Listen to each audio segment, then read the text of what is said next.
नमस्कार. देशोन्नतीमध्ये मी ऐश्वर्या शिंदे आपलं स्वागत करते.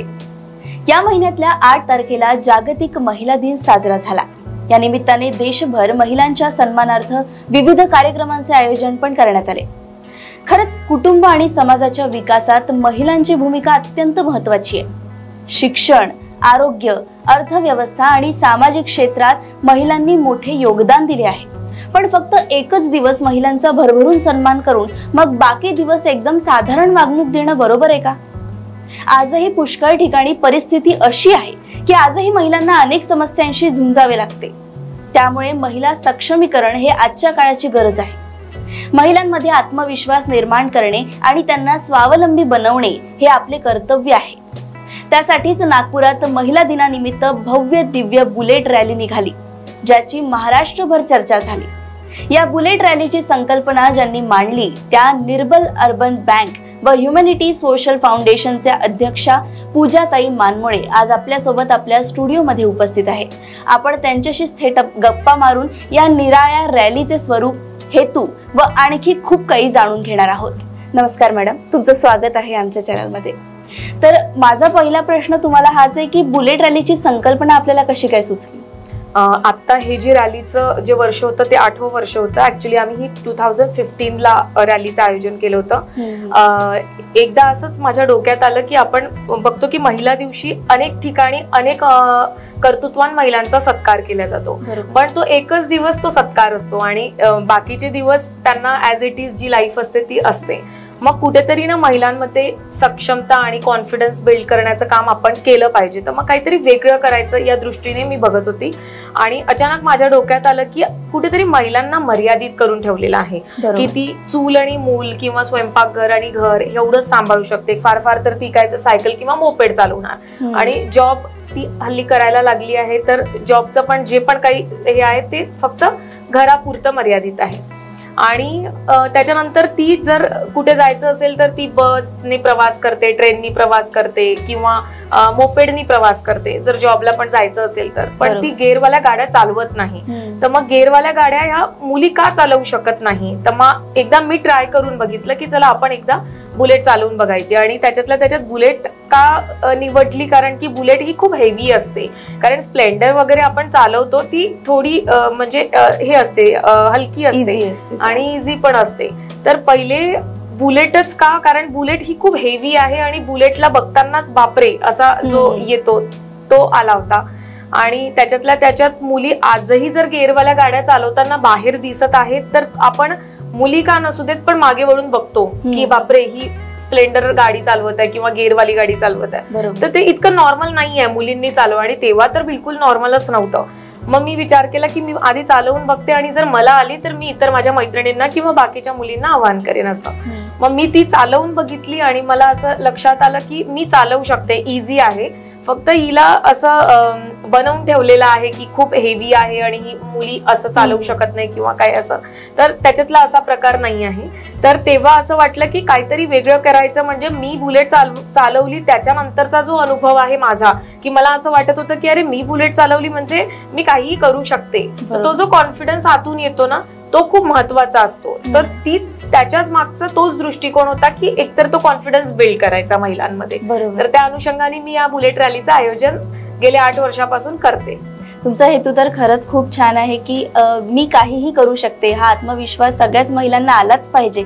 पण जेव्हा तुम्ही ही बुलेट रॅलीची संकल्पना तुमच्या डोक्यामध्ये आली तेव्हा तुम्ही त्याला प्रत्यक्षात करण्यासाठी खूप महिलांना एकत्र करावं लागलं असेल किंवा त्यांना बुलेट शिकवावी लागली असेल. तर या सगळ्या प्रक्रियेमध्ये तुम्हाला कोणकोणत्या आव्हानांचा सामना करावा लागला? पहिल्या वर्षी तर मला म्हणजे कोणीच बुलेट चालवायला रेडी नव्हतं. कारण की मी जेव्हा म्हंटल माझ्या मैत्रिणींच रेडी नव्हत्या.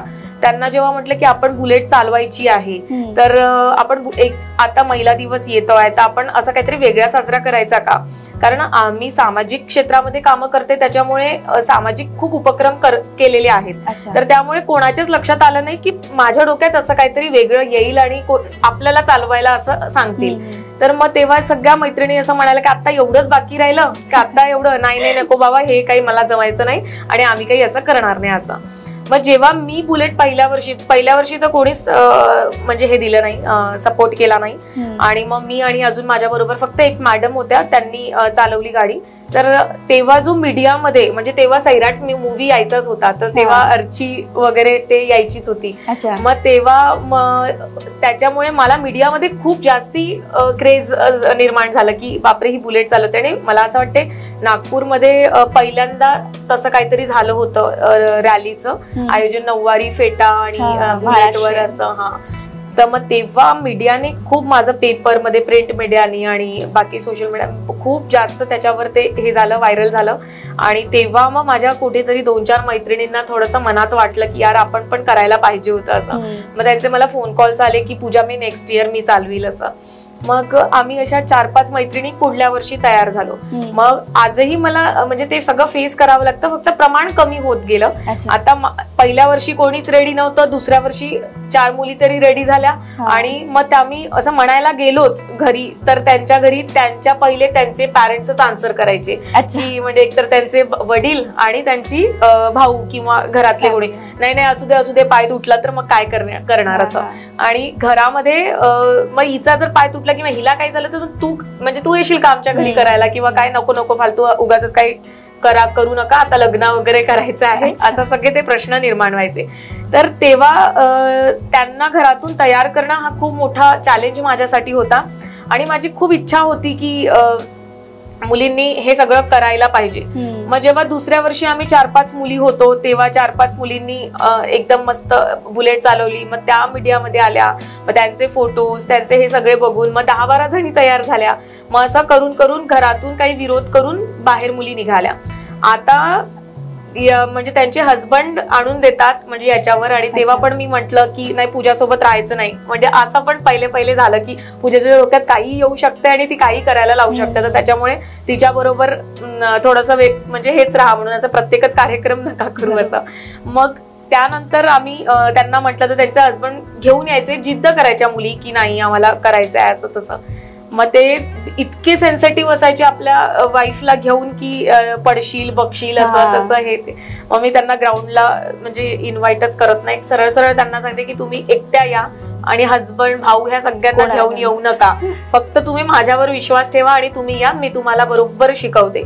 मी फक्त 5 मिनिटात बुलेट शिकवते आणि मी, माझे भाऊ आणि आम्ही लोक बुलेट अरेंज करून त्यांना शिकवतो आणि त्याच्यानंतर त्यांना चालवायला लावतो. जेव्हा त्यांना आत्मविश्वास म्हणजे वाटतो की मी चालवू शकेल, तरच मी त्यांना हे करते की ठीक आहे तुम्ही या आता रॅलीमध्ये. मग त्या स्वतःच आता मग रेडी होतात. मग पहिल्या वर्षी परत त्यांचे हजबंड नी थोडस हे केलं होतं की नाही नको, हिचा परत हे होईल का, ऍक्सिडेंट होईल, काय होईल, पडली जडली, हे सगळ्या गोष्टी त्याच्यामध्ये आल्या. मग त्याच्यानंतर ज्या दिवशी रॅलीमध्ये त्या चालवतात पूर्ण नऊवारी फेट्यामध्ये आणि सगळे फोटोग्राफर्स फोटो काढताना दिसतात, आणि त्याच्यामध्ये सांगायचं म्हणजे हे की त्यांचेच हजबंड त्यांचाच व्हिडिओ काढण्यामध्ये इतकं प्राऊड फील करत असतात आणि फेसबुकवर अपलोड करतात की माय वाईफ. तर तेव्हा तो आनंद तिच्या पण मनातला आणि मला समाधान जे वाटतं ते खूप मोठं असतं. कारण की बुलेट चालवणं खरं तर सोपं नाही आहे, कारण ती खरंच हेवी असते. आणि त्याच्यात नऊवारी फेटा म्हणजे मुलींच्या वेशामध्ये, म्हणजे महिलांचा जो वेश असतो, जो महाराष्ट्रीयन आपली वेशभूषा आहे, त्याच्यामध्ये ते नथ, गॉगल, फेटा आणि नऊवारी घालून जो आपण बुलेट चालवतो, तो डॅशिंग जो कॉन्फिडन्स येतो ना, तो खरोखर खूप समाधानकारक आणि आनंददायी आहे. तर ते त्यांच्या चेहऱ्यावरचा बघून मला पण खूप आनंद होतो. आता तर यावर्षी तर मला कोणाला बोलवायचीच गरज पडली नाही, सगळे स्वतःहून आले. फक्त मी पोस्ट अपलोड केली की आता प्रशिक्षणाला चालू होणार आहे, तर सगळेजण स्वतःहून आले. कोणाचे हजबंड घेऊन आले, कोणाचे भाऊ घेऊन आले, कोणाचे मुलं घेऊन आले.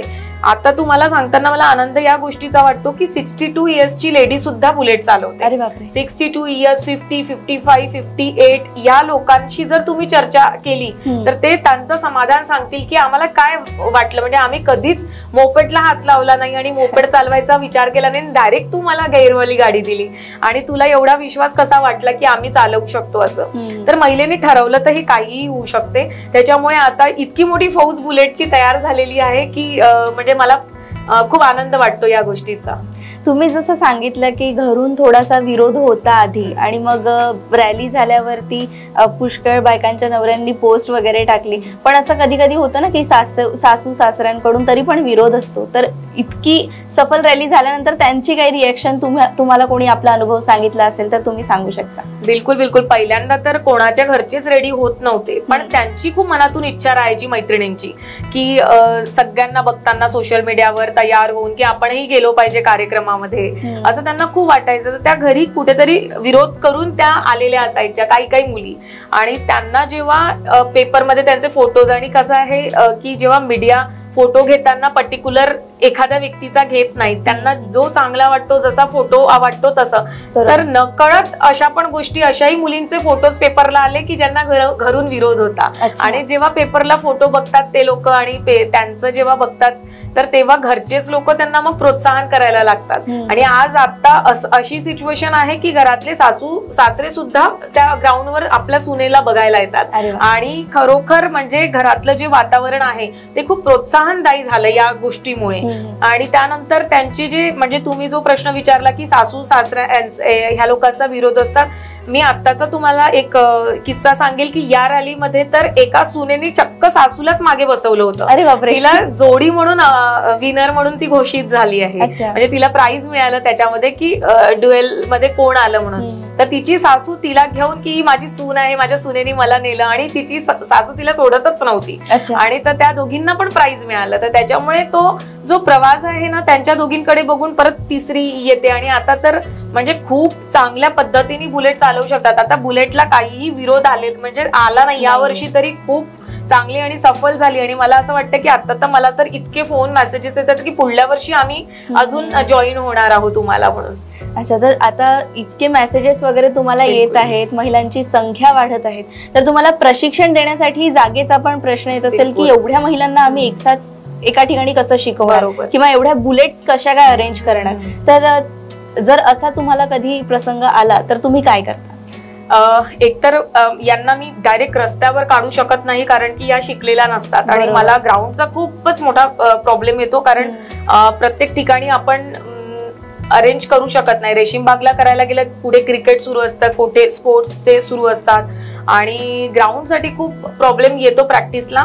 पण तरीही आम्ही थोडंसं रेशीमबागला संध्याकाळच्या वेळेला जेव्हा कोणी राहणार नाही त्यावेळेला मग आम्ही शिकवतो तिथे, आणि तिथेच म्हणजे संध्याकाळी तिथे शिकवतो, आणि शिकवल्यानंतर मग आम्ही रोडवर प्रॅक्टिस करतो. आता तुमच्या मार्गदर्शनामध्ये इतकी मोठी रॅली तर होत आहे आणि महिलांना हे समजतंय की नाही आम्ही पण खूप काही करू शकतो, सगळंच काही करू शकतो, आणि एक आत्मविश्वास त्यांच्यामध्ये एक बिल्ड होतो आहे. पण मला तुम्हाला एक अशी गोष्ट विचारायला आवडेल की तुम्हाला याच्या व्यतिरिक्त अजून कोणते कोणते छंद आहेत, आणि तुमचं शेड्यूल इतका बिझी आहे तर तुम्ही त्याच्यासाठी वेळ कसा काढता? मला छंद म्हणजे मला सामाजिक कामातच खूप आवड आहे, आणि याच्यामध्ये जर मला आता काउन्सिलिंग किंवा म्हणजे मोटिवेशनल स्पीकर म्हणून बोलवल्या जाते, तर तिथे मला फक्त महिलांना एवढंच सांगावं वाटते की स्वतः तुम्ही सक्षम आणि स्वावलंबी व्हा. तर मला त्या माझ्या माध्यमातून जर 10ही महिला झाल्या तर मला त्याच्यामध्ये खूप आनंद वाटतो. आणि छंद म्हटला की कसं आहे की हाही एक उपक्रमच झाला. म्हणजे आता बुलेट रॅली म्हटलं का म्हणजे कुठेतरी कोणी आम्हाला हाही प्रश्न विचारतात की तुम्हाला बुलेट रॅली आणि काय शक्ती म्हणजे प्रदर्शन करायचं आहे, असा प्रश्न खूप लोक करतात. पण तुम्हाला म्हणजे त्याच्या मागचं मेहनत आणि त्याच्या मागचा जो उद्देश आहे तो कदाचित दिसत नसावा.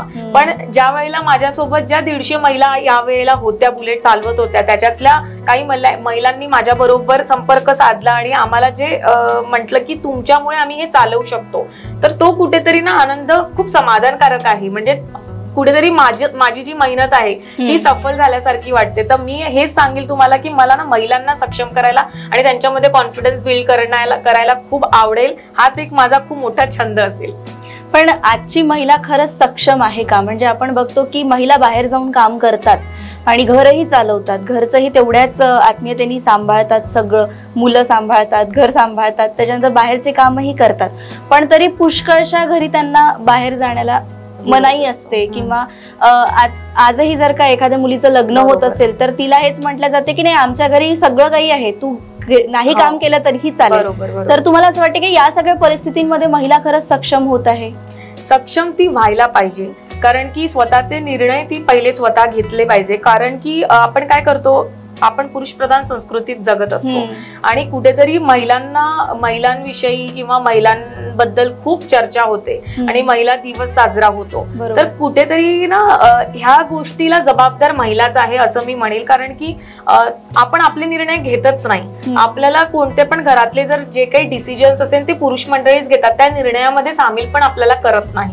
तर ते करायला पाहिजे. तर तेव्हा कुठेतरी जर तुम्ही तुमचं कर्तृत्व सिद्ध केलं ना, तर तुम्हाला कुठेतरी तुमचे निर्णय विचारला जाऊ शकतात. तर म्हणून तुम्ही सगळ्यात पहिले तर स्वावलंबी व्हा. म्हणजे तुम्ही काय करता, आपण काय करतो की सगळ्यात पहिले आपल्या आई वडिलांवर डिपेंड असतो, मग हसबंडवर आणि मग मुलावर डिपेंड असतो. ही डिपेंडन्सी ज्या दिवशी संपेल ना त्या दिवशी आपण सक्षम राहू. आणि जेव्हा आपण म्हणतो की डिपेंडंट नसणे फक्त आर्थिकच नाही, तर डिसिजनच्या पण माध्यमातून आपण डिपेंड असतो. डिसिजन आणि सजेशन या दोघांमध्ये खूप फरक आहे. सजेशन विचारणं म्हणजे हा भाग वेगळा आणि डिसिजन घेणं म्हणजे हा मुद्दा वेगळा. म्हणजे डिसिजन्सच्या वेळेला आपण काय करतो, जोपर्यंत माझे बाबा सांगणार नाही किंवा माझा मुलगा सांगणार नाही, माझे हसबंड सांगणार नाही, तोपर्यंत ती त्याच्या बाहेर निघतच नाही. किरकोळ गोष्टींचेही डिसिजन्स महिला घेत नाही. ज्या दिवशी ती डिसिजन्स घ्यायला लागेल आणि ज्या दिवशी ती स्वावलंबी होईल, सक्षम होईल, ती स्वतःचे निर्णय स्वतः घेऊ शकेल, त्या दिवशी ती सक्षम झालेली असेल. खूपच छान तुम्ही आता सांगितलेलं आहे की ज्या दिवशी ती आपली डिसिजन घेऊ शकेल त्या दिवशी ती खरंच सक्षम होईल. तर मला असं विचारावंसं वाटतंय की ज्या महिलांना बाहेर पडून काहीतरी करावंसं वाटतंय, सक्षम व्हावंसं वाटतंय, त्यासाठी तुम्ही काय संदेश द्याल? ऍक्च्युली आता जसं मी निर्मल बँकेच्या माध्यमातून आम्ही बचत गटांच्या महिलांशी संपर्क साधला, त्याच्यामध्ये पण खूप महिलांना काहीतरी करायचं होतं. तर JLG म्हणून प्रॉडक्ट आहे, म्हणजे जॉईंट लायबिलिटी ग्रुप म्हणून, जसं आपण छोटे छोटे लोन्स त्यांना देऊ शकतो. आणि आम्ही त्यांना सांगितलं की तुम्हाला जर काही करायचं असेल तर आमच्याशी संपर्क साधा, आपण त्याच्यातून काय मार्ग काढू शकतो ते आपण करू. आणि त्याच्यातून मला काही महिला अशा दिसल्या की त्यांच्यामध्ये खूप आर्ट आहे, पण त्यांना फायनान्शियली त्या तेवढ्या स्टेबल नाहीये आणि त्याच्यानंतर त्यांचे कुठेतरी त्यांना सपोर्ट नाहीये घरून. तर त्यांनी माझ्यासोबत संपर्क साधला. त्याच्यानंतर मी त्यांना काही मार्ग काढून दिले की तुम्ही याच्यातून कसं करू शकता. असं आता कुठे कुठे काही महिला काही करू शकतात पण मार्केटिंग स्किल नसते, तर मार्केटिंग स्किल नसल्यामुळे त्यांचा प्रॉडक्ट तिथल्या तिथेच राहू शकतो. तर आता मी निर्मल बँकेची अध्यक्ष झाल्यामुळे मी काही मार्ग काढू शकते त्या महिलांसाठी. तर त्याच्यामुळे मी त्यांना तेच सांगेल की थांबायचं नसते कुठेच कोणत्याही गोष्टीमध्ये. फक्त तुम्ही जे काही गोष्ट करत आहे त्याला फक्त कन्सिस्टन्सी ठेवा. म्हणजे तुम्ही लोकांशी संपर्क साधा, ग्रुप जॉईन्स करा किंवा जास्तीत जास्त लोकांबरोबर जर आपण संपर्क साधला तर कुठेतरी तुमचा मार्ग निघू शकतो. आपण आपल्या महिला काय करतात की फक्त मला करायचं आहे, मी हे करू शकते, पण त्याच्यासाठी कोणाशी चर्चा करत नाही किंवा लोकांमध्ये जात नाही, कारण तिला कुठेतरी मागे बॅकअप नसतो. तर ते सोडून म्हणजे आपण आपला मार्ग कसा निवडला पाहिजे ह्याच्यामध्ये जास्ती तिने वर्कआउट केलं तर कुठेतरी मला असं वाटतं की याचं बेनिफिट होईल. खरंच आहे, जसं की बाईला तुम्ही जसं थोड्या वेळापूर्वी बोलत की बाईला एक असते की डिपेंडन्सी, ती कोणावर तरी डिपेंड असते, त्याच्यामुळे ती आपले डिसिजन्स घेऊ शकत नाही किंवा तिला एक भीती असते बाहेर निघायच्या आधी की मी हे करू शकेल की नाही. आणि त्यासाठी तुम्ही बाईक रॅली च्या माध्यमातून तुम्ही महिलांना सक्षम करण्यासाठी एक पर्याय निवडलाय, तो खरंच खूप छान आहे. आणि आज तुमच्यासोबत गप्पा मारून आम्हाला पण एक काय म्हणता येईल त्याला, ऊर्जा आली खरंच आली. आणि आम्हाला एक शिकवण मिळाली तुमच्या याच्यातून. मी सुद्धा एक मुलगी आहे, मलाही एक शिकवण मिळाली. खूप खूप धन्यवाद, तुम्ही आमच्यासोबत इथे उपस्थित होऊन आम्हाला खूप मोठी शिकवण दिली. आमच्या महिलांना ज्या इथे आपला इंटरव्ह्यू बघतायत त्यांना खूप मोठी शिकवण दिली. तुम्ही सुद्धा सक्षम व्हा ही शिकवण आज यांनी दिलेली आहे आपल्याला आणि तुम्ही ती खरंच आत्मसात करा. तुम्ही आपले डिसिजन स्वतः घ्यायला शिका, ज्याने तुम्हाला तुमचं भविष्य घडवायला मदत होईल. त्यासाठी पूजाताई खरंच मदत करतायत, सामाजिक कार्य करतायत. त्यांच्या कार्याला एक दिशा मिळू द्या तुमच्या सहकार्याने आणि बघत राहा देशोन्नती. नमस्कार.